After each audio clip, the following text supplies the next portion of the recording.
Hello, everybody, and welcome back to Chakras and Cusswords. My name is Katherine. I am your host, and today we are doing a little story time story on the submissile, that submissile, tiny little fake submarine that went out looking for the Titanic on a expedition, on a little adventure. And I wanted to do this story because there's definitely some astrological alignments that I want to talk about, but also I want to talk about just the area of the messaging in this story, what we can learn from this story, and what we can see in our own space of what wealth and sometimes even greed and adventure looks like. So before I talk too much about the timeline of this story, I want to say that I do think that this story is interesting and there's a lot of controversy behind it. There's also a lot of area of conspiracy. You know how the internet rolls. Once a big major story hits, people have to find the conspiracy element to it, what makes it so fascinating. One of the things that I will say about this story is you almost feel like the odds were against them before they left for this voyage. So let's kind of get in the background of the Titan. So the name of this little submersible that was set to leave and take a journey to look at the Titanic right around Father's Day. This actually was the time that they were getting ready to take off. And for those who know, that was also the time around the new moon in Gemini. And we were still in the Sun of Gemini season. We were still in that season, but we were actually transitioning over, getting ready to have alignment in Cancer season. We were following up with our last new moon of the springtime. We were also following up with a transition that was going to lead us into a moon with Cancer, a Cancer moon. And this all began on June 17th is when this voyage begun. On June 17th, we have, if we look at the astrology for that date, we have Saturn goes retrograde in Pisces and the new moon in Gemini. That right there, those two energy alignments really speak a little bit of volume about the area of karma, about the area of your spiritual sense, maybe sometimes even being a little naive with boundaries, possibly even safety. And one of the things that I was reading on a astrology, I believe it's astrology.com, when they were talking about the dates. This is literally what they said about Saturn goes retrograde in Pisces. Saturn goes retrograde in Pisces without the strict rules and regulations of Saturn. We may get a little dreamy and starry-eyed this summer, as well as we let go of some of our boundaries, holding us back. However, try not to float away. And when I think of something that has that energy of learning and boundaries and safety, I always think about Saturn. And it's kind of very interesting that the date that this voyage was begin to set was literally the day that Saturn lets go of his big daddy ways and kind of loosens up in the sign of Pisces. And for those who don't know, Pisces is ruled by Neptune, and Neptune is kind of like that energy of the dreams, the energy of that dreamlike presence. But also what kind of stands out about Neptune is Neptune has that beautiful oceany color, and the Pisces is known for being the ruler of the sea, like Neptune, the gods of the sea, of the ocean. And for most people, when we think of the ocean to me is, in all honesty, its own entity. It's really its own living vessel. It's that sacral chakra element of water that has a passion, a love, and also a desire to it. The ocean moves at its own rhythm. It's very powerful. I feel like even though it's not a fire element, like let's say Leo or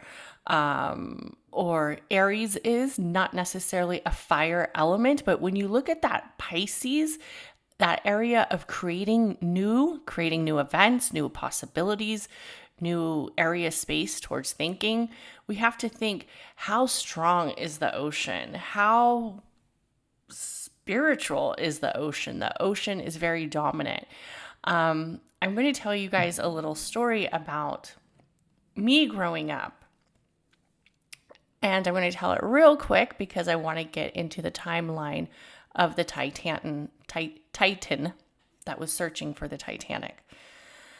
So the timeline is something that I want to show you guys with the astrology, but the emphasis of the story is really how we see the ocean. So the ocean, and I don't want people who are strong adventurers to feel like I'm trying to scare you guys off or anything, right? But the ocean is its own entity. It is its own vessel of life. And growing up as a kid, I was always taught, and I don't know if this is very dominant in Latin cultures, because the more Latin people, and I feel like the more African American people that I kind of shared my stories with tend to like agree with me, and maybe in the Caucasian elements or the Caucasian culture, it wasn't really addressed to have respect for the ocean. It wasn't really addressed to acknowledge how powerful the ocean is. But definitely in the Black and Brown communities, I would say that a lot of us possibly grew up with a little bit more fear of the ocean versus maybe our Caucasian brothers and sisters, right? Because we are all spiritual beings, but how we have life events and journeys and stories kind of play out how we visualize certain things. So growing up, my father would always tell me, you never turn your back on the ocean. You never, ever turn your back on the ocean. And when he told me this story, I used to think it was because of how strong the currents were and how strong the waves were, especially at the oceans we tend to go to. So sometimes we would go to Puerto Vallarta, which is a little beach town in Mexico. And my dad grew up half his life over there. And I would, be a young kid and I would play out there. And I remember he would always say, you just stay right here. Don't go too deep in the sea, and of course, there's definitely safety issues with drowning. And my dad would go into the water and he would go about maybe waist up to about his waist in the water. But he kind of said, don't ever turn your back on the ocean, and you don't trust the ocean. You cannot trust the ocean, right? The ocean is its own being. It will literally take you away. And he saw many children getting taken away by the sea, by the waves.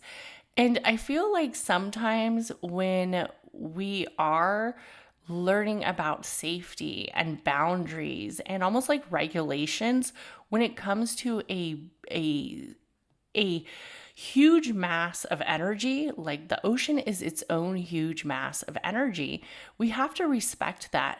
We have to acknowledge that the ocean will literally gulp us up, sweep us away. The ocean has no care for who we are. We could be white, we could be black, we could be brown, we could be rich, we could be poor. The ocean doesn't care. The ocean will literally take you. All the ocean cares about is the life of the ocean, of bringing life in waves, bringing currents and moving. The ocean feeds many, many creatures. It feeds the whales, the orcas, and then we're hearing that orcas are attacking boats, and we're hearing that the ocean has just been so diverse, right? We're seeing a lot of weird things, on the conspiracy vlogs. People are saying they're seeing, mermaids or subtype of creatures or whatever.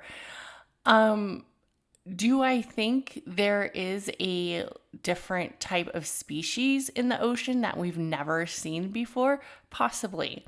I mean, I don't know for 100%, right? But the ocean is so huge. We've only discovered 5% of it. And there's even people who believe that extraterrestrial life form or alien creatures aren't necessarily coming from the sky. They're coming from the ocean. And I remember there was like this huge, almost like sinkhole that they found in around China, maybe like a couple years ago, where it was so big and it was completely huge. And when you went down in it, it almost looked like its own little island. Like it looked like it could possibly be its own world, and it had like trees in there. And this is basically a sinkhole. This is basically life in the ocean, and there is life in the ocean.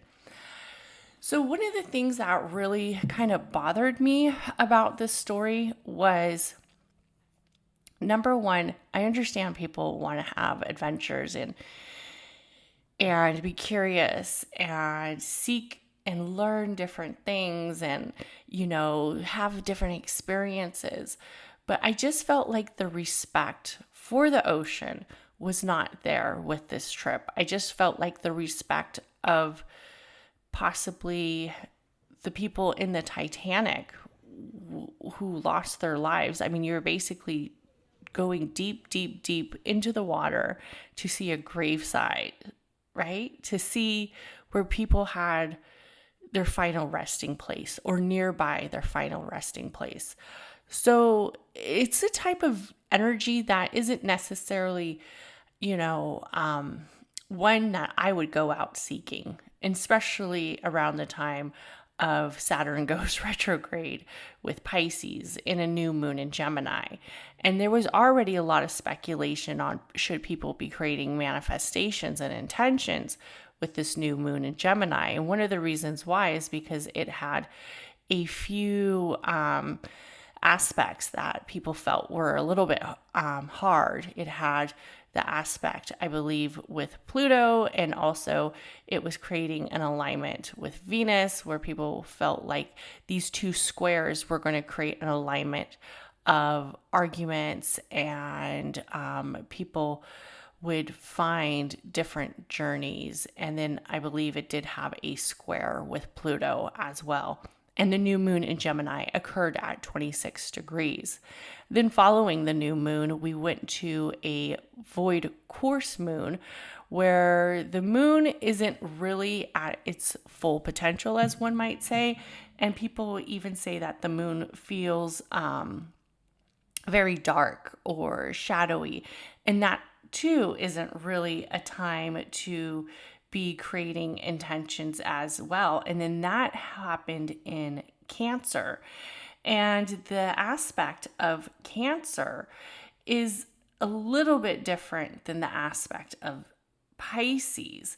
It's almost more like a area of a different type of element when we think about the Cancer is known for being a little bit more emotional and more tied into the moon, and it is ruled by the moon. It also has areas of being concerned with protecting and also having more area alignment with karma. The Cancer is also too a water sign as well as Pisces. So it was like a energy alignment with definitely water when we look at the Saturn goes retrograde in Pisces and then the moon switching over to Cancer in the void course moon. And a lot of people, when we think about what it means to use astrology, right? Like astrology is going to happen all the time. There's no way that we could live our lives not making huge movements or not making plans centered around astrology. We wouldn't get anything done. Am I saying don't do anything during a void course moon?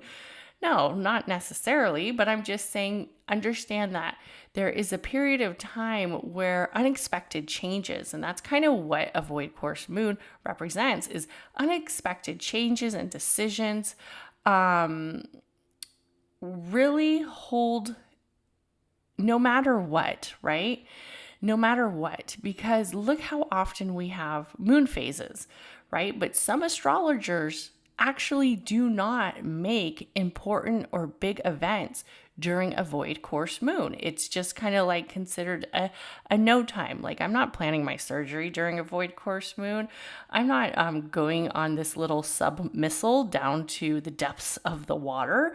It's just something I'm not doing. But the void course moon means that the moon is wandering. It kind of has no space. And then we have the Titan wandering the sea. It's kind of fascinating when we think about the astrology that is playing way with this story. And even though it is pretty subtle, so let's get into what actually happened. So Friday is when they decided to start this expedition. And they were going to leave from St. John's, Newfoundland, Canada. And there was definitely a lot of influential rich people on this submersible. And the name of the submersible was called the Titan, similar to the Titanic. And there's these different stories of how they all kind of come into sequence together. These stories of the Titan versus the Titanic, some family alignments. It's kind of eerie and a little bit different. So on Saturday, one of the British billionaires, and he's known for being like an adventurer. His name is Hamish Harding. One of those on board of the submersible posted on Facebook, due to the worst winter in Newfoundland in 40 years, this mission is likely to be the first and only manned mission to the Titanic in 2023. A weather window has just opened up and we are going to attempt to dive tomorrow. One of the things that I would say kind of struck my nerve is I understand people want to see the Titanic. I loved the movie.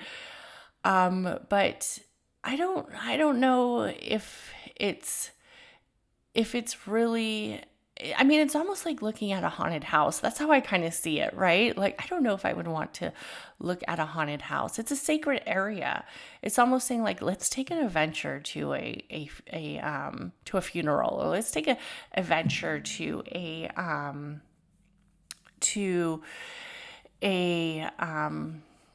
cemetery. I don't know. It just kind of gives me the heebie-jeebies. So on Sunday around 8 a.m. GM time, the submersible was originally going to ascend off into the ocean. But according to Harding on Instagram, that they actually were supposed to go around 4 a.m. Eastern time, 8 a.m. GM time, but it didn't happen. So according to the U.S. Coast Guard, it seems like they actually left around 8 a.m. Eastern time, and the submissile begins to start its 2-hour descent to the Titanic wreck, which is nearly 4,000 meters down, according to the U.S. Coast Guard. And we have to remember on Sunday is the day of the new moon in Gemini and that area of Saturn going retrograde in Pisces. And the deep new moon is pretty freaking intense when we think about the deep new moon, but the deep areas of the ocean and a new moon in Gemini. We see that area of communication. We also know that the Gemini does have a little bit of that duality and chaotic energy, I would like to say, and Saturn going retrograde, and just letting go of the areas of how strict Saturn is, and now Saturn's kind of like taking a nap. So I actually want you guys to listen to a commentary by CNN on how deep this vessel had to submersible travel. That may be nearly 13,000 feet below the surface. We want to give you some perspective on how deep underwater this vessel may be. Now, consider this. The Statue of Liberty is 305 feet tall. The Eiffel Tower, just under 1,000 feet tall. The world's tallest building, the Burj Khalifa in Dubai, is more than 2,700 feet tall.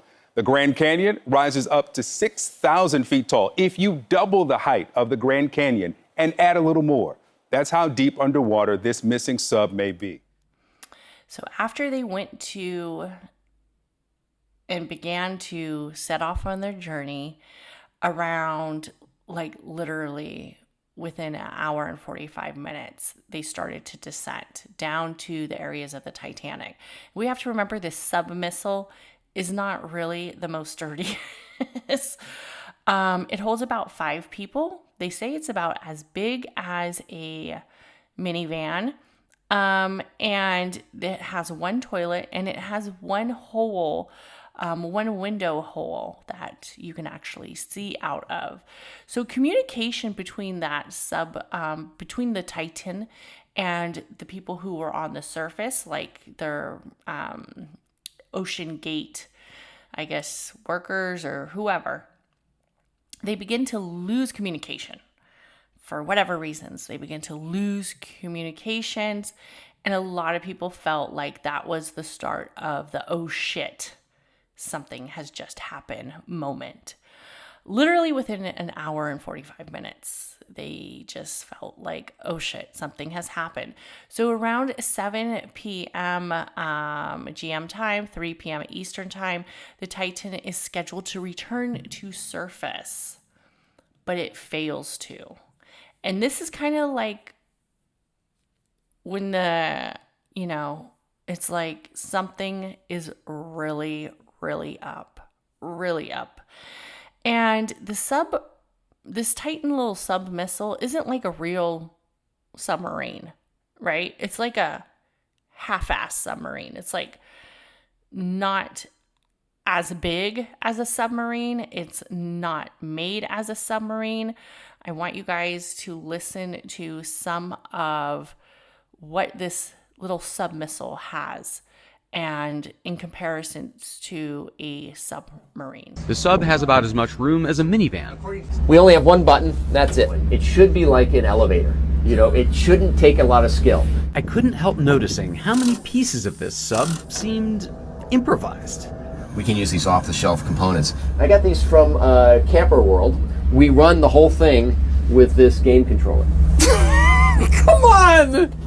The crew closes the hatch from the outside with 17 bolts. There's no other way out. Okay, so as we can see, this little submissile was not a submarine. Definitely not. So around 5:40 p.m. Eastern time, we are still on Sunday morning. We are still with that new moon. Well, it's not Sunday morning. It's now Sunday evening with that new moon in Gemini. That Saturn goes retrograde in Pisces energy. And the U.S. Coast Guard receives a report that they're possibly going to get more help. That the U.S. Coast Guard receives a report that about overdue submersible from the research vessel Polar Prince about 900 nautical miles east of Cape Cod in the U.S. coast. So they're basically starting to get like help. They're like, something is going on. Where is this little Titan? Where is this little vessel?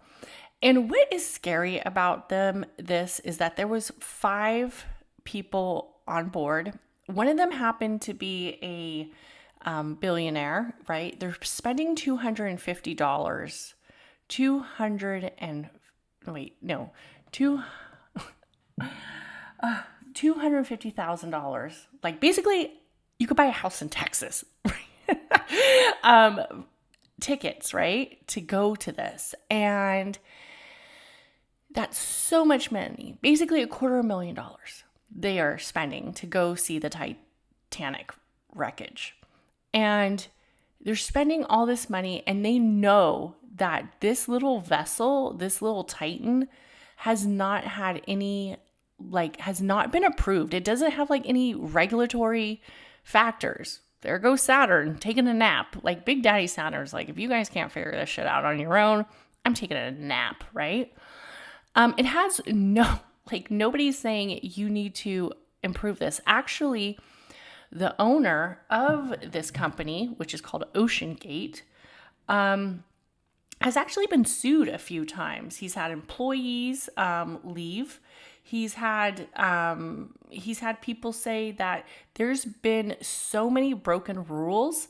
The OceanGate CEO in 2021 acknowledges they've broken some rules, just some tiny rules like having a remote control to control this thing to make this submissile,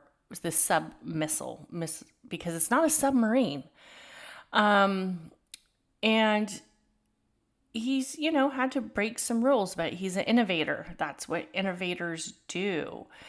And one of the things that's really sad about this story is that out of the people who were missing, there was a 19-year-old who didn't really want to go. When we start to listen to the stories of the family, he didn't really want to go, but he was trying to make his father happy because it was right around that Father's Day weekend. And oh God, that really just breaks my heart, right? That really just is sad, because we see that a loving son, right, who had a feeling that he wasn't really feeling it, went ahead and left to go to make his dad happy. And that was one of the things that we'll get into. So on Monday, which when we look at the astrology for Monday, we have some interesting aspects. We have the sun in Gemini squares Neptune in Pisces. And that energy is kind of like, don't fall for it. Don't fall for the, maybe the romance, or don't fall for the next expectation. Not everything is written solely in the cosmos, right? Like not everything is as plain to see. And right around that time, they had the US and Canadian ships begin to swarm the area. Like they are on a desperate look for these people, because they're starting to run out of oxygen if they made it. So they have these sonar buoys that can monitor to the depth of almost 4,000 meters. And they're really taking a lot of resources to try to find these 5 individuals, these 5 people with apparently a lot of fucking money, right? And one of the things that is sad is even if they find them, they might not even be able to retrieve them. Like, I'm not really sure how they would get them, because when you go into that depth of water, it's not like you could just pick them up. And this vessel, you have to remember, all this water is putting pressure onto this vessel. So it's not like they can open the door. You can't even open the door unless they're at the top of like a pier, because the water is putting so much pressure on this vessel. So Tuesday around 10 a.m., the country of France says they will begin to start to help as well, and they are actually sending equipment to help. So during that day of June 18th, which is June 18th, is right around Sunday still. Right around Sunday. No, I'm sorry. So June 18th was Sunday. June 16th was Saturday, which was the new moon in Gemini, which transitioned onto Sunday, depending on where you were located, which Eastern time for them, it would have been Sunday. So they are literally right in the midst of the sun in Gemini squares Neptune in Pisces. And it's basically saying like this energy is basically all we have. Like this energy is basically all we have with communication. Don't be naive and don't let people transition and like basically embarrass you. And also, what's funny with this, when I was reading about Sun in Gemini squares Neptune and Pisces, one of the things that stood out to me was take extra rest for yourself, because the immune system is not as strong during this energy alignment. And it made me wonder, is also they're starting to feel that area of being encapsulated, that area of, you know, not really living is starting to get to them, because it sounds like they went down and started to have a hard time right around the beginning. And like I said, there are some areas that are still a little controversial about this story.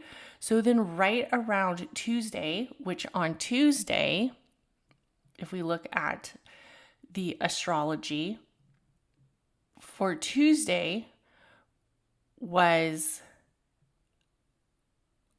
a day that we transitioned from.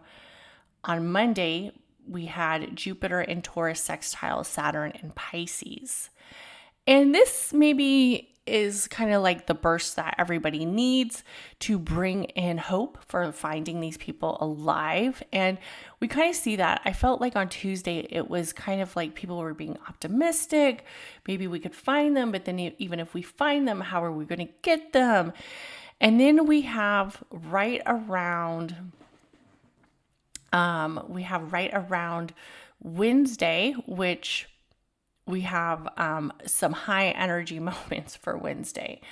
So right around Wednesday, the U.S. Coast Guard and the U.S. Navy, the Canadian Coast Guard and Ocean Gate Expedition establishes that they're going to continue to handle the search. They're going to continue to look for them. But also they confirm that the Canadian P-3 aircraft detected some underwater noises. And it says that this ocean craft is actually remotely operated. And a lot of us didn't really know that. I don't know if we thought like it had an engine or what, but the remote control literally looks like one from a PlayStation. Like, I'm just kind of like, wait, what? And that it's, and they also say that they're going to use also other remotely operated little gadgets or search engines or whatever they are to help find. But they also said, which a lot of people weren't really sure how to take this. It says that they are hearing some type of sounds. So around 5 p.m. on Wednesday, and we have to remember on Wednesday, we have Ceres enters Libra. And that's kind of like the relationship of balance.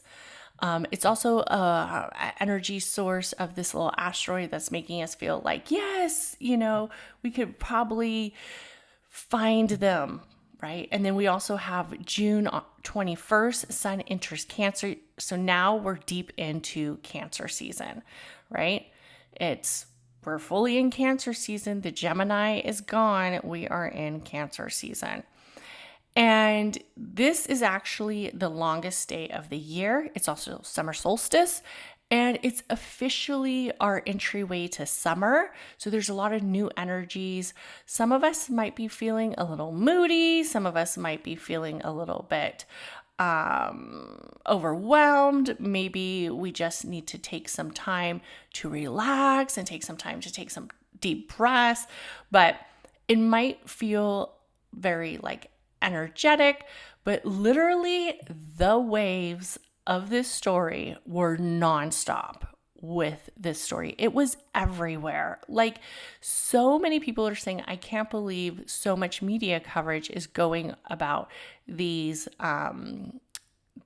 billionaires and this story. But this story is pretty interesting. And of course, we have to remember there's a lot of money involved, because these people who are missing aren't like the refugees. We're not going to talk about that, of people fleeing their country.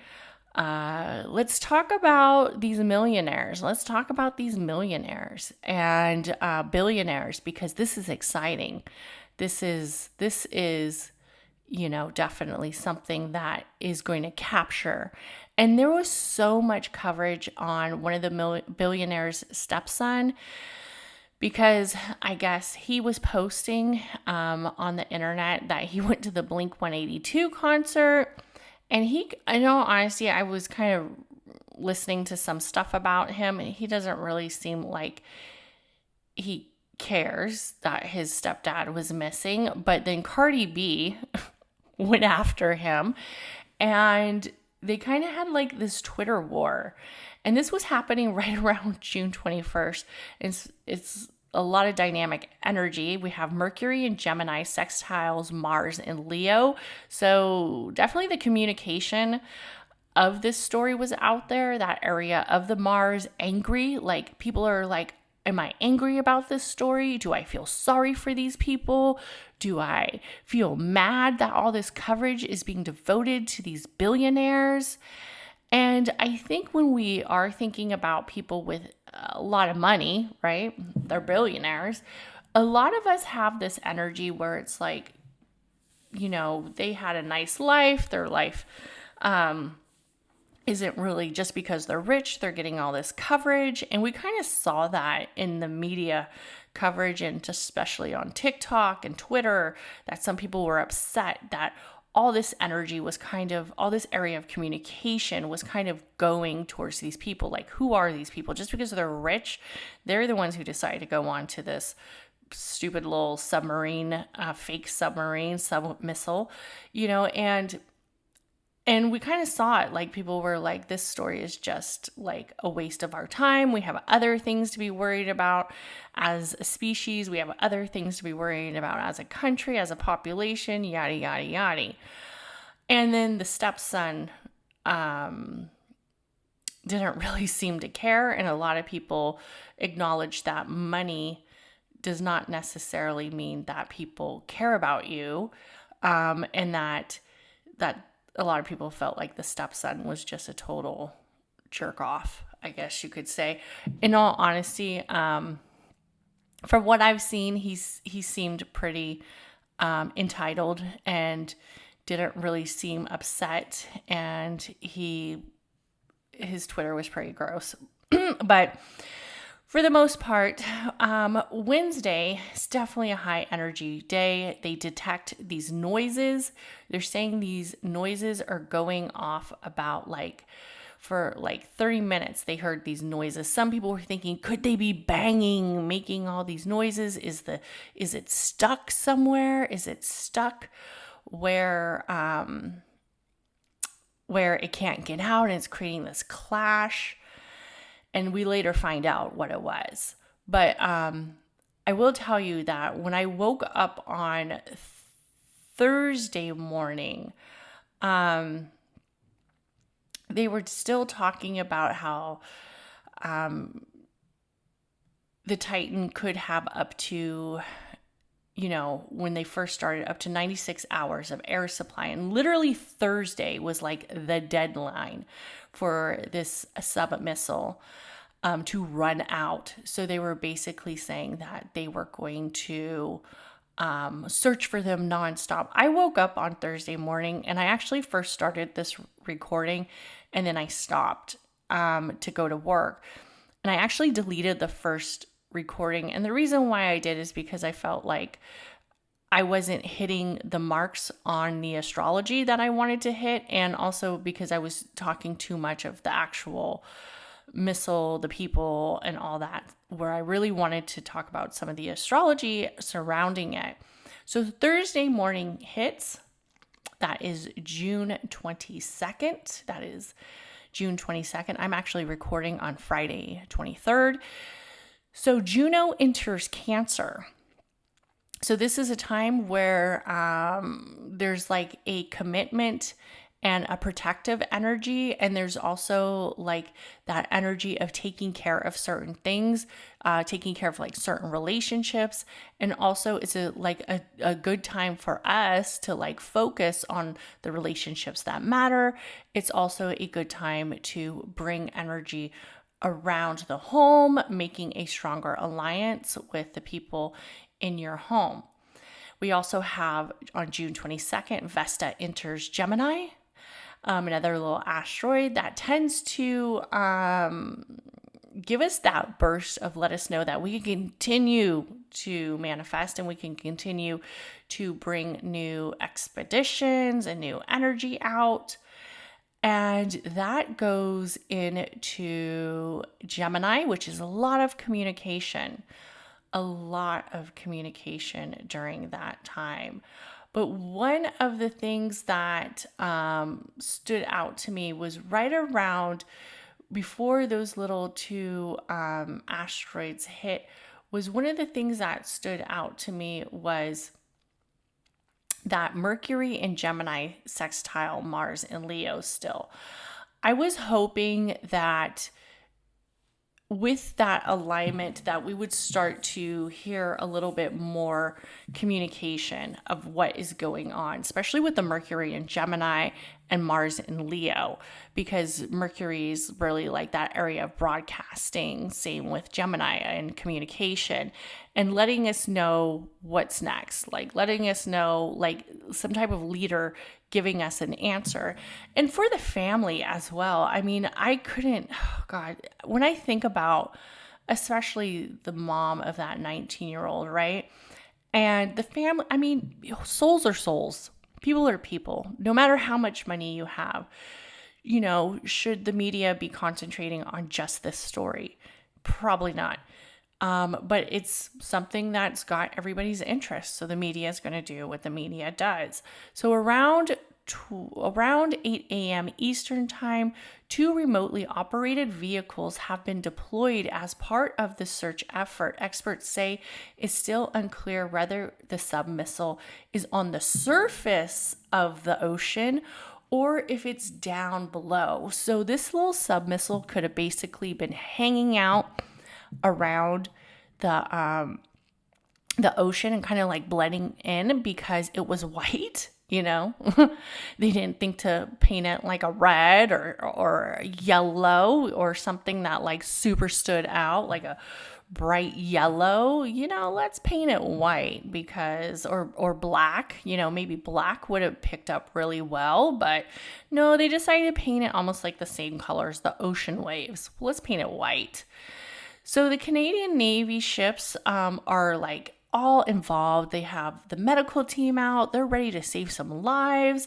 They're doing what first responders do. Like, everybody is so hoping that they can find these people before the oxygen runs out. But unfortunately, around 11:45 Eastern Time, the U.S. Coast Guard says that there was debris, and they discovered it with one of their remote operated vehicles or little search things right around the Titanic's wreck. So around 3 p.m. Eastern Time, the U.S. Guard then holds a press conference announcing discovering this debris and basically saying the chance of finding these 4 individuals alive is not going to happen, basically. So I'm going to read you what The Guardian posted.com. This is a news magazine, because I feel that the way that it's described out of their words makes more sense than me trying to basically say it, because I don't really like, talking about stuff like that. But here we go. So 5 crew members aboard the submersible Titan were probably killed instantly in a catastrophic implosion. So the implosion is basically like an explosion. The U.S. Coast Guard said that Rear Admiral John Mauger, the first Coast Guard district commander, said a remotely operated vehicle discovered the tail cone of the Titan sub.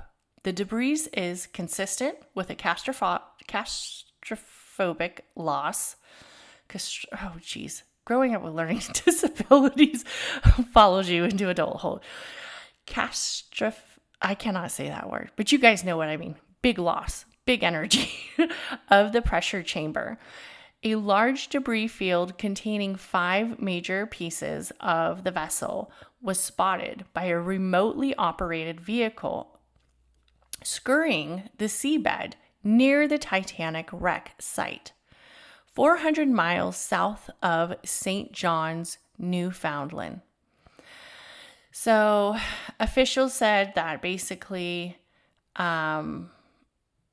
this mission of finding life, of finding the people who were on this little submersible, is coming to an end, because it is believed that they lost their lives to an implosion, and which is kind of like the vessel, I believe, receiving too much pressure, probably from the sea, and it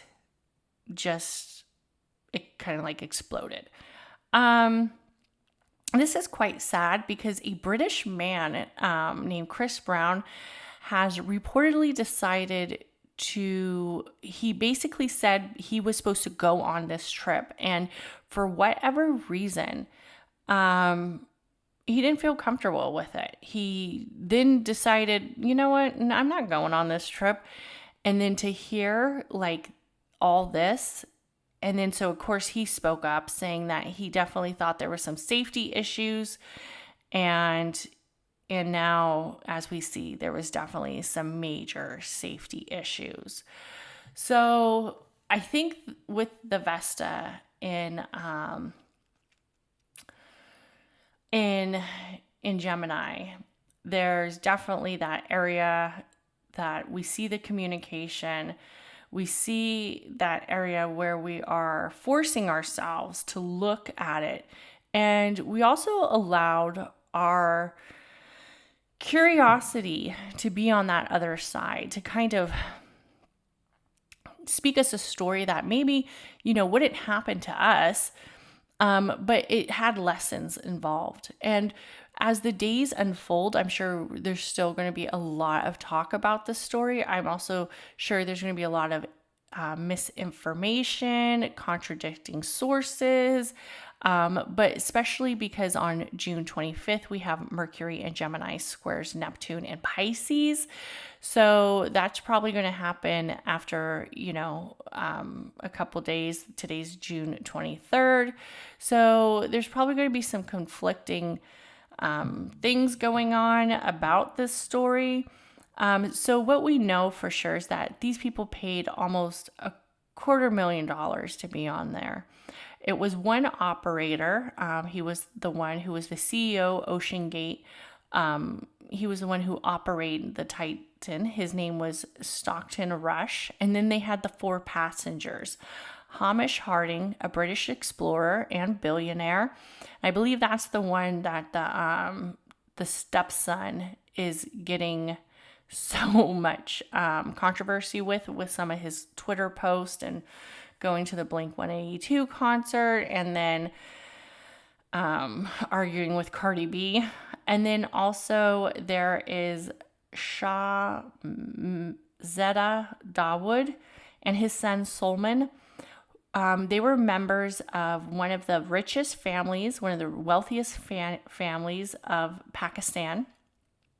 And there was Paul Henry Nargeolet, a French, basically maritime expert.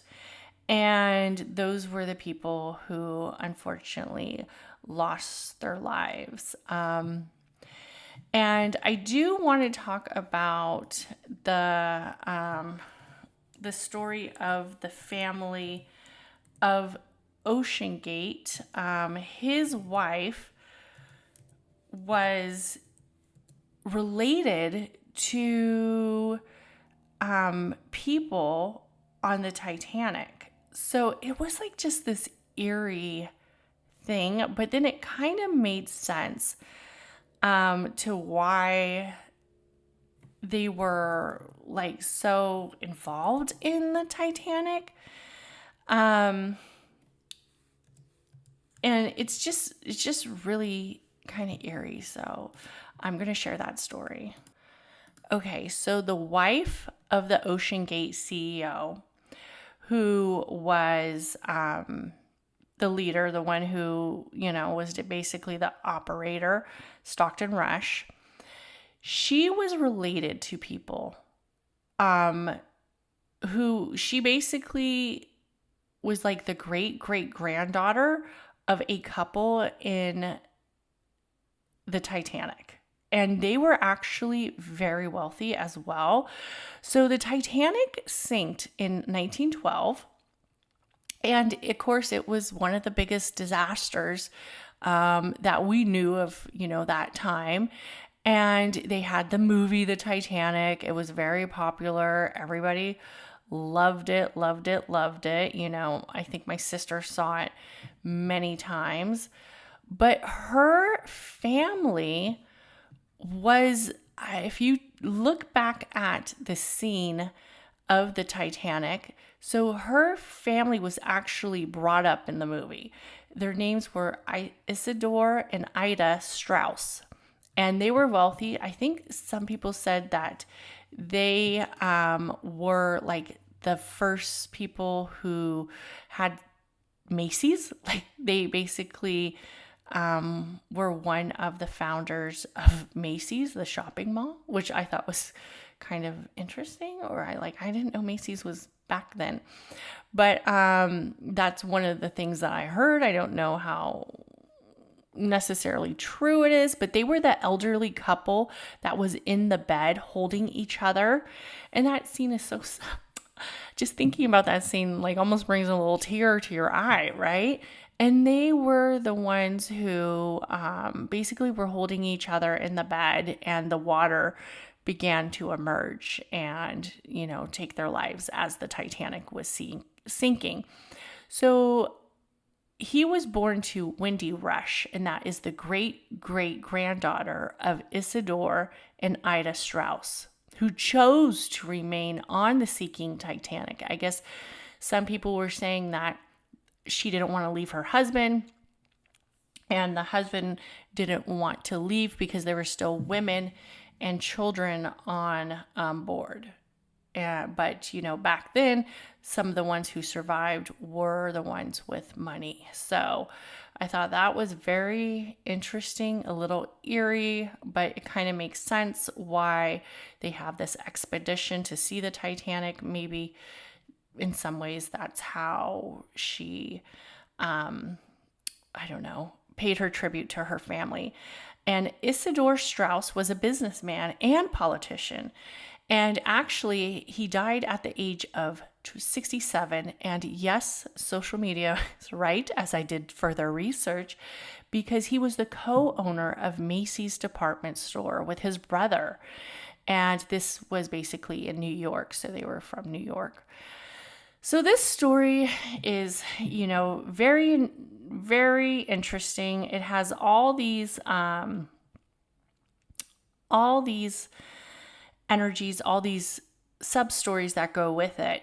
But last week, kind of around the same time, there was hundreds of refugees from Syria, Egypt, Pakistan, and Palestine were on an overcrowded fishing vessel. Like, it looked like a boat. And this happened right kind of around, I think it happened a little bit before the